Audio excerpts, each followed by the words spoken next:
وہ کتنا دل گداز لمحہ ہے۔ قرآن نے اس منظر کو بیان کیا کہ جب حضرت خلیل اللہ نے خواب دیکھا، اپنے بیٹے کو ساتھ لے کر کے وادی منع میں پہنچتے ہیں، اور جو ارادہ تھا، عزم مصمم تھا، اس کا اظہار اپنے بیٹے کے سامنے کیا تاکہ اس نیکی میں بطیب خاطر یہ بھی شامل ہو جائے۔ قرآن نے اس کو بیان کیا ہے۔ ایسی انوکھی کہانی آپ کو کہیں نہیں ملے گی، ایسی سچی کہانی اور عظیمت کی دل آویز داستاں کہ باپ اور بیٹا دونوں بیٹھ کے گفتگو کر رہے ہیں۔ کیا گفتگو ہے؟ باپ کہہ رہا ہے کہ یا بنیا، اے میرے بیٹے۔ جو اہل زبان ہیں وہ اس کی نزاکت کو اور اس کی لطافت کو سمجھتے ہیں کہ یا بنی نہیں کہا گیا، میرے بیٹے نہیں، یا بنیا۔ جس طرح ماں لاڈ سے اپنی بیٹی کو بیٹی نہیں کہتی، میری بچڑی کہتی ہے، تو جب وہ بچڑی کہتی ہے تو اس کے اندر گوند گوند کے محبت رکھی ہوئی ہوتی ہے۔ تو یہاں ذرا لفظ دیکھیے، یا بنیا، اے میرے بیٹے۔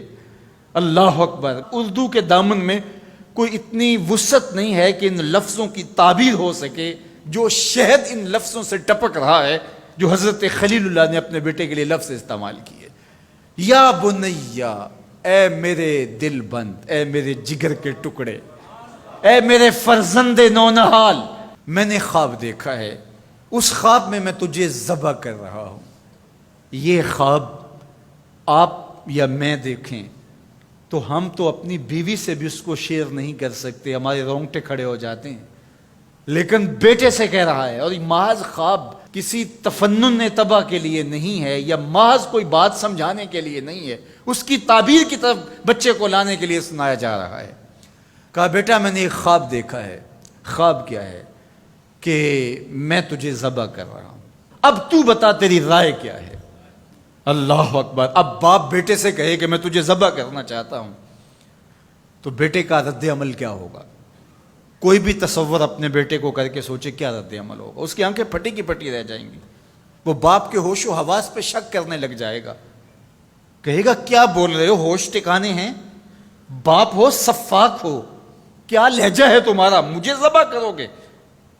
لیکن یہ فیضان نظر تھا یا کہ مکتب کی کرامت تھی؟ سکھائے کس نے اسماعیل کو آداب فرزندی؟ اقبال پوچھتے ہیں کیا تھا جس نے اسماعیل علیہ السلام کو آداب فرزندی سکھائے؟ وہ مکتب کی کرامت بھی تھی اور وہ فیضان نظر بھی تھا۔ فیضان نظر باپ کا تھا اور پہلا مکتب ماں تھی۔ سیدہ ہاجرہ نے سکھایا تھا باپ کی بات کیسے مانی جاتی۔ جو مائیں بیٹوں کو، بیٹیوں کو باپ کی اطاعت سکھاتی ہیں، وہ مائیں اپنی اولاد کو فرما بردار پاتی ہیں۔ ماں کے ہاتھ میں اولاد کی تربیت کا جوہر ہوتا ہے۔ یہ سیدہ ہاجرہ کی تربیت بول رہی ہے جب باپ نے کہا بیٹے میں تجھ کو ذبح کرنا چاہ رہا ہوں، کتنی بڑی بات ہے۔ آنکھیں پھٹی کی پھٹی رہ جاتی۔ یہاں بیٹا کوئی جواب نہ دیتا، اس سکتے کے عالم میں گردن جھکا دیتا۔ مکمل اطاعت کہلاتی، انقیاد امر کہلاتا، امتثال حکم کہلاتا۔ باپ کہتا میں تجھے ذبح کرنا چاہتا ہوں، بیٹا خاموش ہو جاتا۔ السکوت من الرضا، لمحے حساس ہوں تو خاموشی بھی رضا مان لی گئی تو بیٹا صرف خاموش ہو جاتا، سر جھکا لیتا، یہ کافی تھا۔ انقیاد امر تھا، حکم کی تعمیل تھی، امتثال امر تھا۔ لیکن بیٹا کیا کہتا ہے؟ یا ابت افعل ما تؤمر، ابا جی جو کرنا ہے کر گزریے۔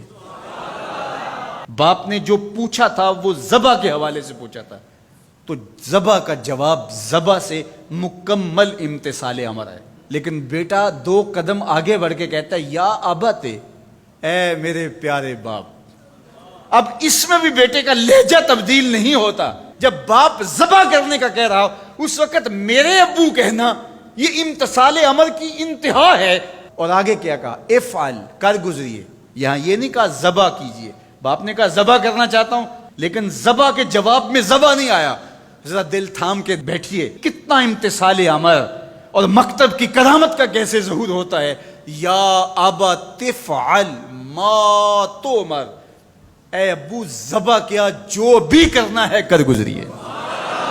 ماں میں عموم ہے، عموم، ما تؤمر، جو بھی حکم ہے، ذبح کیا ہے، جو بھی کرنا ہے کر گزریے، رہی بات میری تو یہ کام چھوٹا تو نہیں، ستجدنی انشاءاللہ من الصابرین، آپ دیکھیں گے میں صبر کر کے دکھاؤں گا، میں صبر کر کے دکھاؤں گا، تڑپوں گا بھی نہیں۔ اب یہ منظر قرآن نے بیان کیا، فلما اسلما، جب دونوں نے طے کر لیا۔ کیا طے ہوا؟ فلاں نمبر کی گاڑی خرید لے نہیں، فلاں پلاٹ خرید لے نہیں، فلاں پلازا لے لے نہیں۔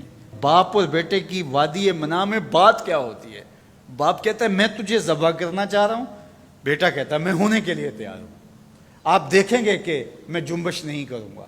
اب قرآن نے یہاں جو لفظ استعمال کیے، لفظوں پہ فلما اسلما، یہیں سے اسلام ہے۔ اسلام یہ ہے یار کے آگے سر تسلیم خم کر دینا۔ من مانی کا نام اسلام نہیں ہے، اللہ رسول کی اطاعت کا نام ایمان۔ فلما اسلما، جب دونوں نے اس بات کو طے کر لیا، دونوں راضی ہو گئے، باپ ذبح کرنے پہ راضی ہے، بیٹا ذبح ہونے پہ راضی ہے۔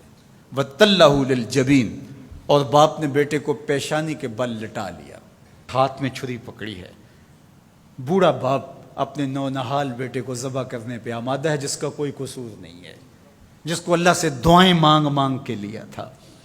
اللہ اکبر، کارکنان قضاء و قدر دم بخود ہیں، آسمان بھی سوگ کی چادر اوڑے ہوئے، وادی منع تھر تھر کانپ رہی ہے، رضوان جنت اور حوریں سسک رہے ہیں، مالک قیامت آنے والی ہے۔ کہا تم بھی کہتے تھے خلیفہ ہمیں بناؤ، ذرا میرے بندے کا انداز عبادت بھی دیکھو، میرے بندے کی بانکی ادا بھی دیکھو، میرے حکم پر اس کی تعمیل دیکھو۔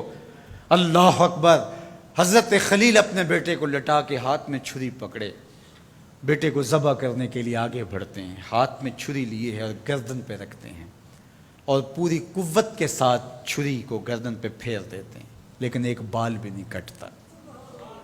اس کا یہ مطلب ہی کہ چھری نے اب کام نہیں کیا، میں کیا کروں؟ کہا شاید میرے دل میں کوئی ایسی بات آ گئی جس سے چھری کو روک دیا گیا، جلدی سے چھری کو پاس پڑی لکڑی یا پتھر پہ مارا۔ لما تقطع یا سکین، اے چھری کاٹتی نہیں ہے۔ آواز آئی الخلیل یامرنی والجلیل ینہانی، خلیل کاٹنے کا کہتا ہے، جلیل کہتا ہے خبردار ایک بال بھی کاٹا۔ پھر تیز کرتے ہیں اور دوبارہ چھری گردن پہ رکھتے ہیں۔ اللہ اکبر، گلا کٹ جاتا ہے، خون بہنے لگتا ہے۔ حضرت خلیل خوش ہو جاتے ہیں، آنکھوں سے پٹی کھول دیتے ہیں، لیکن منظر کیا دیکھتے ہیں کہ جس کو ذبح کیا وہ بیٹا نہیں، وہ تو دمبا ہے۔ اور حضرت اسماعیل پاس کھڑے مسکرا رہے ہیں، بے ساختہ زبان سے نکلا اللہ اکبر۔ تو حضرت اسماعیل بولے لا الہ الا اللہ واللہ اکبر۔ جبریل امین جو دمبا لے کے آئے تھے وہ بھی پاس کھڑے اور مسکرا رہے تھے، بولے اللہ اکبر وللہ الحمد۔ اب ابراہیم علیہ السلام کی سرشاری کا عالم، جبریل امین موجود ہیں اور دمبا پڑا ہوا ہے۔ اب ظاہر ہے بات سیدھی سیدھی ہے کہ اللہ کے حکم سے سب کچھ ہوا۔